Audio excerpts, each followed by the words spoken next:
നമസ്കാരം. മുതിർന്ന CPM നേതാവ് ജി സുധാകരനെ പുകഴ്ത്തി BJP നേതാവ് ശോഭാ സുരേന്ദ്രൻ. നരേന്ദ്രമോദി നല്ല ഭരണാധികാരി എന്ന ജി സുധാകരന്റെ പരാമർശം ഏറ്റെടുത്താണ് ശോഭാ സുരേന്ദ്രൻ രംഗത്തെത്തിയത്. മോദിജിയെക്കുറിച്ചുള്ള യാഥാർത്ഥ്യം തുറന്നു പറഞ്ഞ ജി സുധാകരന് നന്ദി എന്നാണ് ശോഭാ സുരേന്ദ്രൻ ഫേസ്ബുക്കിലൂടെ പ്രതികരിച്ചത്. ജീവഭയം മാറ്റിവെച്ച് പിണറായിയുടെ കുടുംബാധിപത്യത്തിനും അഴിമതിക്കും ദുർഭരണത്തിനുമെതിരെ പ്രതികരിക്കുന്ന CPMന്റെ നേതാക്കൾക്ക് BJP സംരക്ഷണം നൽകുമെന്നും ശോഭാ സുരേന്ദ്രൻ കുറിച്ചു.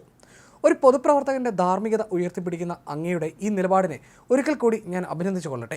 അങ്ങ് ഇപ്പോൾ തുടരുന്ന രാഷ്ട്രീയത്തോട് എനിക്ക് കടുത്ത വിയോജിപ്പുണ്ടെങ്കിലും ഈ വിഷയത്തിൽ ഞാൻ അങ്ങയോടൊപ്പമാണെന്നും ശോഭാ സുരേന്ദ്രൻ പറയുന്നു. ശോഭാ സുരേന്ദ്രൻ്റെ ഫേസ്ബുക്ക് പോസ്റ്റിൻ്റെ പൂർണ്ണരൂപം ഇങ്ങനെയാണ്: മോദിജിയെക്കുറിച്ചുള്ള യാഥാർത്ഥ്യം തുറന്നു പറഞ്ഞ ജി സുധാകരന് നന്ദി. ഇന്ത്യയുടെ പ്രധാനമന്ത്രി ശ്രീ നരേന്ദ്രമോദിജി ശക്തനായ ഭരണാധികാരിയാണെന്നും മോദി സർക്കാർ അഴിമതിരഹിത ഭരണമാണ് കാഴ്ചവെക്കുന്നതെന്നും ഉൾപ്പെടെയുള്ള യാഥാർത്ഥ്യം തുറന്നു പറഞ്ഞതിന് മുൻ മന്ത്രി ശ്രീ ജി സുധാകരനോട് നന്ദി പറയുന്നു. ജീവഭയം മാറ്റിവെച്ച് പിണറായിയുടെ കുടുംബാധിപത്യത്തിനും അഴിമതിക്കും ദുർഭരണത്തിനുമെതിരെ പ്രതികരിക്കുന്ന CPMന്റെ നേതാക്കൾക്ക് BJP സംരക്ഷണം നൽകും. CPMന്റെ തീവെട്ടിക്കൊള്ളക്കെതിരെ അങ്ങ് സ്വീകരിച്ച നിലപാടിന് അഭിനന്ദനവും രേഖപ്പെടുത്തുന്നു. ജനാധിപത്യത്തിൽ ഭയരഹിതമായി പ്രവർത്തിക്കാനും അഭിപ്രായം പറയാനുമുള്ള സ്വാതന്ത്ര്യമാണ് നമുക്ക് വേണ്ടത്. എന്നാൽ CPM അത് നൽകുന്നില്ലെന്ന യാഥാർത്ഥ്യം നമുക്ക് മുന്നിലുണ്ട്. അതിനെയെല്ലാം തൃണവൽക്കരിച്ചുകൊണ്ട് ഒരു പൊതുപ്രവർത്തകന്റെ ധാർമ്മികത ഉയർത്തിപ്പിടിക്കുന്ന അങ്ങയുടെ ഈ നിലപാടിനെ ഒരിക്കൽ കൂടി ഞാൻ അഭിനന്ദിച്ചു കൊള്ളട്ടെ.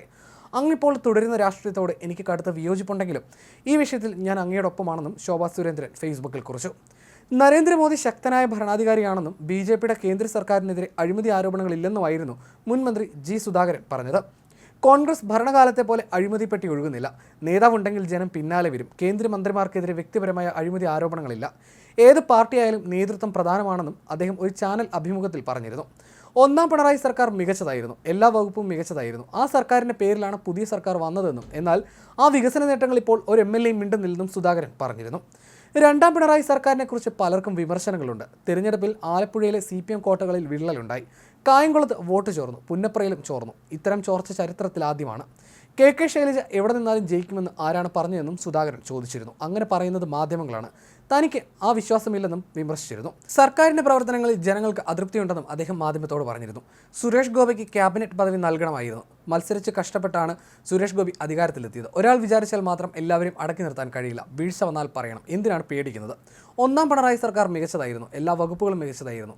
ആ വികസന നേട്ടങ്ങൾ ഇപ്പോൾ ഒരു MLA പറയുന്നില്ല. രണ്ടാം പിണറായി സർക്കാരിന് വികസന നേട്ടങ്ങളില്ല. രണ്ടാം പിണറായി സർക്കാരിനെക്കുറിച്ച് പലർക്കും വിമർശനമുണ്ടെന്നും സുധാകരൻ പറഞ്ഞിരുന്നു.